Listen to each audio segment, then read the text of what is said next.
Joining the discussion now, Buzz Brainerd, who was a witness to this. Buzz is the host of The Highway on Sirius XM Radio. Buzz, you were there. What was it like for you just now watching the video that we just showed? You know, every time I see something new from that, it just starts to bring back the gunshots, the noises is what gets me. That's something I'll never forget, because the pop, pop, pop, pop, like he said at the beginning, we weren't sure. It was our last performance of a 3-day festival.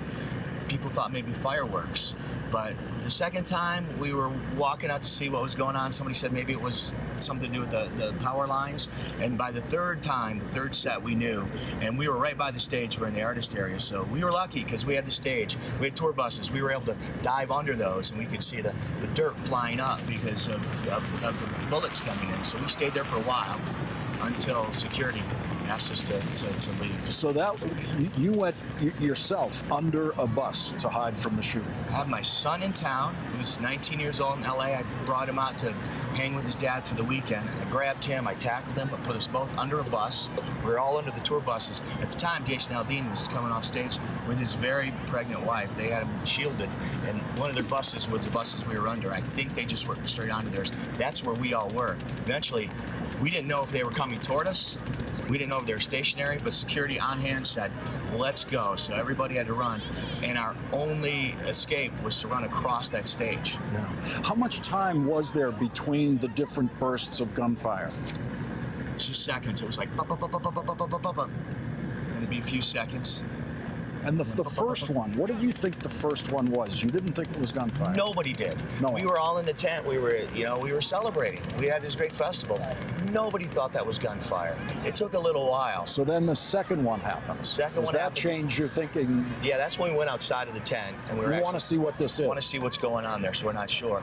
Did you then understand right away what it was? It was almost immediate for everybody that was back there. At the same time, everybody realized something was going on. That's when we scattered. People started taking cover. We were lucky. We had cover. The people in the middle there, I had just left the stage to an introduction, and I was watching the 22,000 people, a sea of people. I couldn't see the end of them. Those people didn't have the cover that we had. They didn't have tour buses or speakers or a stage to hide under.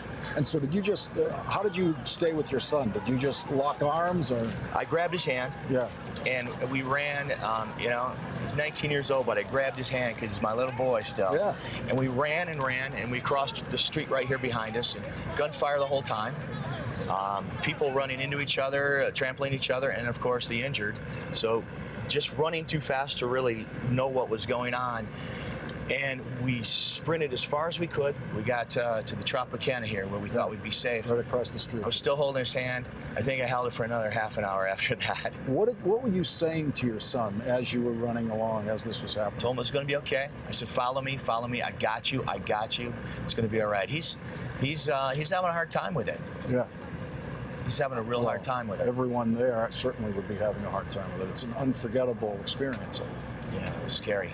And what about, did you have other friends there that you've talked to after? Our whole Nashville community was in town, so it's interesting because back home, everybody was on social media and letting everybody in our community, our Nashville community, the management, the record labels, the artists, everybody who's involved in this, we all were able to find out that we were all accounted for. So we're okay. So we're such a tight-knit community in Nashville, Tennessee, and this country music family is a family. So we're looking out for each other. How are you feeling now?